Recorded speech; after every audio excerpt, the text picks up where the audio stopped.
Break failure ಆಗಿ metro ಪಿಲ್ಲರ್ಗೆ BMTC bus ಡಿಕ್ಕಿ ಹೊಡೆದಿದೆ. 15ಕ್ಕೂ ಹೆಚ್ಚು ಜನರಿಗೆ ಸಣ್ಣ ಪುಟ್ಟ ಗಾಯಗಳಾಗಿದೆ ಅನ್ನೋದ್ರ ಬಗ್ಗೆ ಅಪ್ಡೇಟ್ ಸಿಗ್ತಾ ಇದೆ. ಆಸ್ಪತ್ರೆಗೆ ದಾಖಲು ಮಾಡಲಾಗಿದೆ ಕೆಲವರನ್ನ. ಬೆಂಗಳೂರಿನ ಮೈಸೂರು ರಸ್ತೆಯಲ್ಲಿ ಬಿಎಂಟಿಸಿ ಬಸ್ ಅಪಘಾತ ಸಂಭವಿಸಿರೋದು. ಬ್ರೇಕ್ ಫೇಲ್ಯೂರ್ ಆಗಿ ಅರ್ಧ ಕಿಲೋಮೀಟರ್ ದೂರ ನಿಯಂತ್ರಣಕ್ಕೆ ಸಿಕ್ಕಿಲ್ಲ ಅನ್ನೋದು ಗೊತ್ತಾಗ್ತಾ ಇದೆ. ಬಸ್ ಅಪಘಾತವನ್ನ ತಪ್ಪಿಸೋಕೆ ವಾಹನಗಳನ್ನ ಓವರ್ಟೇಕ್ ಮಾಡಿದ್ದ ಚಾಲಕ ನಿಯಂತ್ರಣ ತಪ್ಪೆ ಮೆಟ್ರೋ ಪಿಲ್ಲರ್ ನಂಬರ್ 607ಕ್ಕೆ ಡಿಕ್ಕಿ ಹೊಡೆದಿದೆ. ಬಿಎಂಟಿಸಿ ಬಸ್ ಚಲಾಯಿಸುತ್ತಿದ್ದ ಚಾಲಕ ದೇವರಾಜ್ ಹಾಗೇನೆ ಕಂಡಕ್ಟರ್ ಸೇರಿ 6 ಜನರಿಗೆ ಆಸ್ಪತ್ರೆಯಲ್ಲಿ ಚಿಕಿತ್ಸೆಯನ್ನು ನೀಡಲಾಗ್ತಾ ಇದೆ. ಕೆಂಗೇರಿ ಸಂಚಾರ ಪೊಲೀಸ್ ಠಾಣೆಯಲ್ಲಿ ಇದಕ್ಕೆ ಸಂಬಂಧಪಟ್ಟಂತೆ ಪ್ರಕರಣ ದಾಖಲಾಗಿದೆ. ಕ್ರೇನ್ ಮುಖಾಂತರವಾಗಿ ಬಿಎಂಟಿಸಿ ಬಸ್ ತೆರವು ಕಾರ್ಯಾಚರಣೆಯನ್ನ ಮಾಡಲಾಗಿದೆ. ಅಲ್ಲಿನ ದೃಶ್ಯಗಳನ್ನು ನೀವು ಗಮನಿಸ್ತಾ ಇದ್ದೀರಾ. ಈ ಬಿಎಂಟಿಸಿ ಕತೆ ಒಂದೆರಡಲ್ಲ, ಯಾರ್ದಾದ್ರೂ ಜೀವನೇ ತೆಗೆದು ಬಿಡ್ತಾರೆ ಇವ್ರುಗಳು.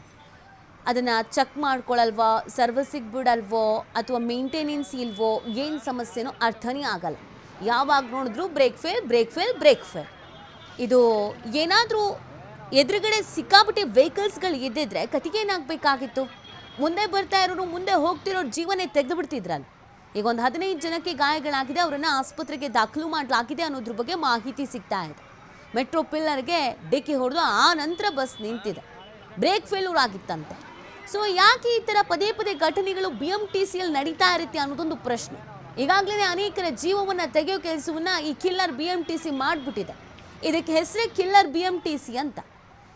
ಸರ್ವಿಸಸ್ ಮಾಡಿಸಲ್ವೋ, ಮೇಂಟೆನೆನ್ಸ್ ಮಾಡಿಸಲ್ವೋ ಅಥವಾ ನಿರ್ಲಕ್ಷ್ಯವೋ ಅದೇನು ಅಂತ ಅರ್ಥ ಆಗಲ್ಲ. ನೋಡಿ, ಇದು ಜನದಟ್ಟಣೆ ಇರುವಂಥ ಸಂದರ್ಭದಲ್ಲಿ, ತೀರಾ ಹಗಲಿನಲ್ಲಿ ಈ ಪೀಕ್ ಅವರ್ಸ್ನಲ್ಲಿ ಏನಾದರೂ ಆಗಿದ್ರೆ ದೊಡ್ಡ ದುರಂತಗಳು ಸಂಭವಿಸ್ತಾ ಬಿತ್ತು. ಈಗ ಅಲ್ಲಿನ ದೃಶ್ಯಗಳನ್ನು ನೋಡ್ತಾ ಇದ್ರೆ ಸ್ವಲ್ಪ ಕತ್ತಲು ಆವರಿಸ್ಕೊಂಡಿದೆ. ಈ ಕಂಟ್ರೋಲ್ ಮಾಡಬೇಕು ಅಂತ ವೆಹಿಕಲ್ಸ್ನೆಲ್ಲ ಓವರ್ಟೇಕ್ ಮಾಡಿದಾರಂತೆ. ಕೊನೆಯದಾಗಿ ಮೆಟ್ರೋ ಪಿಲ್ಲರಿಗೆ ಡಿಕ್ಕಿ ಹೊಡೆದಿದೆ. ಸಣ್ಣ ಪುಟ್ಟ ಗಾಯಗಳಾಗಿದೆ.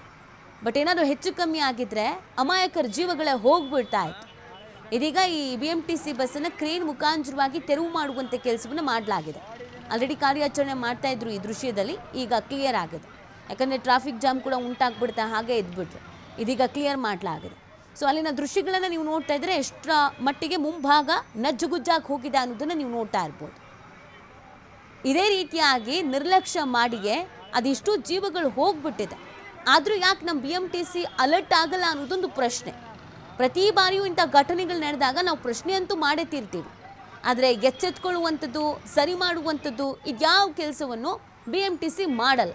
ಅದು ಬೇಸರದ ಸಂಗತಿ. ಇನ್ನು ಈ ಬಿಎಂಟಿಸಿಯನ್ನು ಯಾವ ರೀತಿಯಾಗಿ ಡ್ರೈವ್ ಮಾಡ್ತಾ ಇರ್ತಾರೆ ಸಿಟಿಯಲ್ಲಿ ಅಂತ ಅಂದರೆ, ಇವರು ಎಲ್ಲ ಮೇಂಟೆನೆನ್ಸ್ ಮಾಡಿ ತುಂಬ ನೀಟಾಗಿದೆ, ಖಾಲಿ ರೋಡ್ ಇದೆ ಅನ್ನುವಂಥ ರೀತಿಯಲ್ಲಿ ಓವರ್ ಸ್ಪೀಡಾಗಿ ಡ್ರೈವ್ ಮಾಡ್ತಾ ಇರ್ತಾರೆ. ಅಕ್ಕಪಕ್ಕದಲ್ಲಿ ಹೋಗುವಾಗ ಬಿಎಂಟಿಸಿ ಬಸ್ ಬಂತು ಅಂತಲೇ ಎಂಥವ್ರು ಎದೆ ಆದರೂ ನಡುಗ್ಬಿಡುತ್ತೆ. ಆ ರೀತಿಯಲ್ಲಿ ಇವರು ಡ್ರೈವಿಂಗ್ ಮಾಡೋದು. ಏನಾದರೂ ಹೆಚ್ಚು ಕಮ್ಮಿ ಆದರೆ ಜೀವಗಳೇ ಹೋಗ್ಬಿಡತ್ತೆ.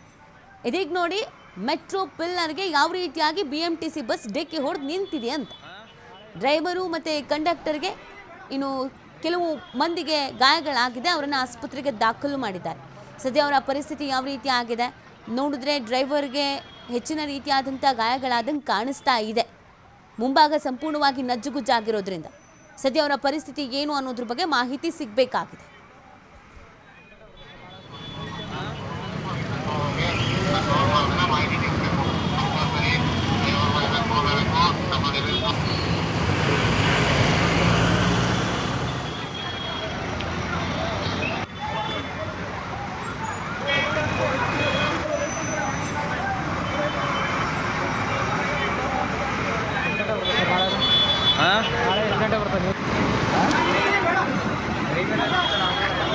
ನೋಡಿದ್ದೀನಿ ನಾನು. ಏನೋ ನಮ್ಮಲ್ಲಿ